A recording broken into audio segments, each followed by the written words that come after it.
Hi all, இன்னைக்கு வீடியோவில் என்ன பார்க்க போகிறோம்னா 4ஆம் ஆங்கிலேய மைசூர் போர் தான் பார்க்க போகிறோம். இதோட காலம் 1799. இதுக்கு முன்னாடி 3ஆம் ஆங்கிலேய மைசூர் போர் பார்த்துருப்போம். அதில் 3 கட்டங்களாக போர் நடந்திருக்கும். அதில் 3வது கட்டத்தில் மராட்டியர்கள் காரன்வாலிஸ்க்கு உதவி பண்ணுறதுனால அவர் ஸ்ரீரங்கப்பட்டினத்தை தாக்குறதுக்கு தடையாக இருந்த மலைக்கோட்டைகளை எல்லாம் கைப்பற்றிட்டாரு. அதுக்கப்புறம் ஸ்ரீரங்கப்பட்டினத்தை நோக்கி முன்னேறாரு. 1792 திப்புவோட தலைநகரத்தையும் கைப்பற்றிட்டாரு. கைப்பற்றினதுக்கு அப்புறமா நம்பிக்கை இழந்த திப்பு சுல்தான் ஆங்கிலேயரோட பேச்சுவார்த்தைக்கு உடன்படுறாரு. ஓகேங்களா? இப்போதான் காரன்வாலிஸ்க்கும் திப்பு சுல்தானுக்கும் இடையில ஸ்ரீரங்கப்பட்டின உடன்படிக்கை 1792 போடப்பட்டிருக்கும். இதன்படி திப்பு சுல்தானோட ஆட்சி பகுதியில் பாதியை ஆங்கிலேயருக்கு ஒப்படைச்சிருப்பாரு. அது இல்லாமல் போர் இழப்பீட்டு தொகையாக 3.6 கோடி செலுத்தணும்னு தன்னுடைய 2 மகன்களையும் பிணை கைதிகளாக ஆங்கிலேயர்கிட்ட கொடுக்கணும்னு திப்பு சுல்தான் கட்டாயப்படுத்தப்படுறாரு. ஓகேங்களா? அவரோட முக்கியமான பகுதிகளாக இருக்கிற மலபார், திண்டுக்கல், பாராமகால் அப்படிங்கிற கோயம்புத்தூர், சேலம், குடகுமலை இந்த பகுதிகளை எல்லாம் வாங்கிக்கிறாங்க. ஓகேங்களா? இதனால அவமரியாதை செய்யப்பட்டதை திப்பு சுல்தான் மறக்காமல் இருக்கிறாரு. அவர் ஆங்கிலேயர்களை கோவப்படுத்துறதுக்காக என்ன பண்ணுறாருன்னா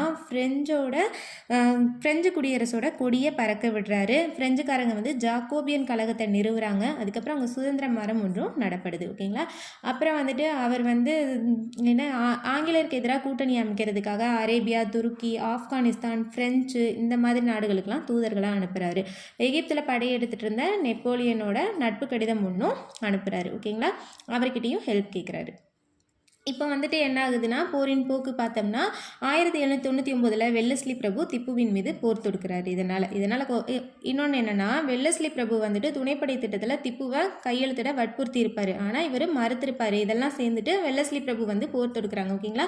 நம்ம செகண்ட் மைசூர் வாரில் யார் வந்திருப்பாங்கன்னு பார்த்துருப்போம், வாரன் ஹாஸ்டிங். தேர்ட் மைசூர் வாரில் யார் வந்திருப்பாங்க, காரன்வாலிஸ். இப்போ வெல்லஸ்லி பிரபு. ஓகேங்களா?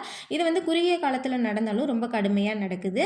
மைசூரோட மேற்கே பம்பாய் இராணுவம் தளபதி ஸ்டூவர்ட் தலைமையில் படையெடுக்கிறாங்க. மெட்ராஸ் இராணுவம் தலைமை ஆளுநரோட சகோதரர் ஆர்தர் வெல்லஸ்லி தலைமையில் திப்பு சுல்தானை தாக்குறாங்க.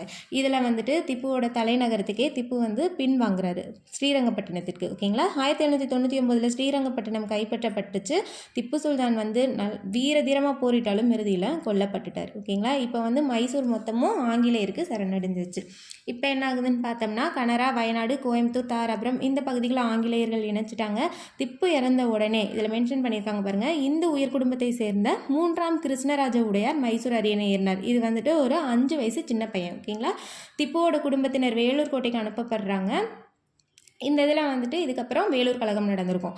சித்தூரோட ஒரு பகுதியும் சித்தலதுர்கா மாவட்டமும் ஹைதராபாத் நிஜாமுக்கு ஆங்கிலேயர்கள் கொடுத்துருப்பாங்க. ஓகேங்களா? இதோட மைசூர் போர் முடிஞ்சிருச்சு. தேங்க்யூ.